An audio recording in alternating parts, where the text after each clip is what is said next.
Even with the series split 1-1, the Wolves are starting to show they're a real finals contender. They were dominant in Game 1, and I think Game 2 was just more of a wake-up call. But before I begin, I'd really appreciate it if you drop a like and subscribe. It only takes 5 seconds, plus you can always change your mind later. My name is Tyler Carmona, I cover basketball for Sports Illustrated. Today I'm going to explain why I think the Timberwolves have a legit shot at winning the championship. Gotta start with Anthony Edwards, just going back to Game 1. 22 points, 9 assists, 8 rebounds. It's the type of performance you're looking for if you're going to go for a championship run. For to Game 2, he actually scored more points. He dropped 25, but didn't have a single assist, and I don't really think that was his fault. He just didn't have any help. I mentioned a wake-up call earlier, and that's what the playoffs do, so I think if Minnesota adjusts, the right people step up, they'll be fine moving forward.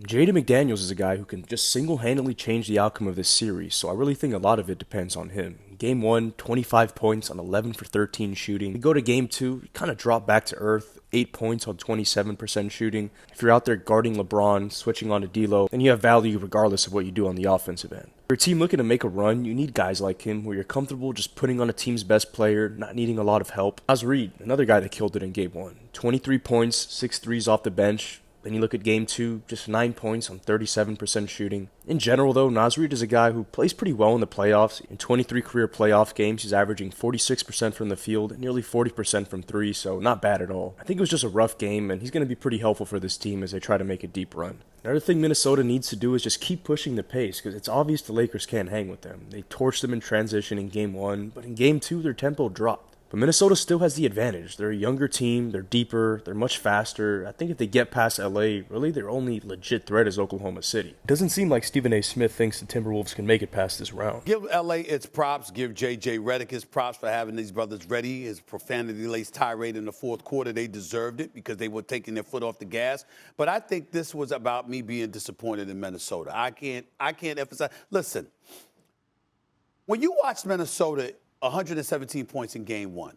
A season low, 85 in Game 2. A season low. You know, they got bipolar disorder, man. You don't know which Minnesota Timberwolves team is going to show up. They look discombobulated. They look disorganized. They look chaotic. You're dribbling too much. You're not spreading the floor properly. You're not making the extra pass. And don't get me started with this shooting. 5 of 25 from three-point range after the way they shot lights out in Game 1.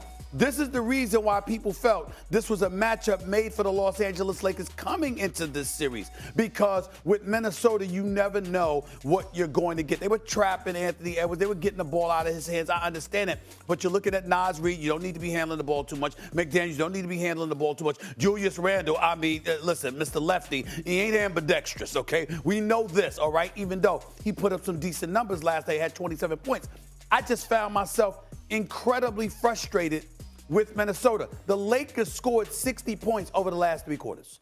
60 points over the last 3 quarters of the game. And still, Minnesota never pulled closer than within 9 because you're all over the place offensively. You can't win this series like that. You don't have a chance to win this series like that. You're looking at them and you're just saying to yourself, Mike Conley Jr., you've been a veteran point guard in the league for years.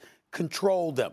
Control the pace. You know what? You got a ball. Don't be driving them. I saw McDaniels literally run over Austin Reeves. And then looked at the ref like, what? What did I do? What do you mean what you did? It's not football. You're not trying to run, not trying to break tackles, trying to get to the basket. You're just looking at them right now, and I was just turned off, Wendy and Doggy. Playoff time, you need size. You need guys who are going to get those offensive rebounds, win on the glass, and Minnesota has big men. You got Rudy Gobert, obviously, 3-time Defensive Player of the Year, the defensive anchor of that team.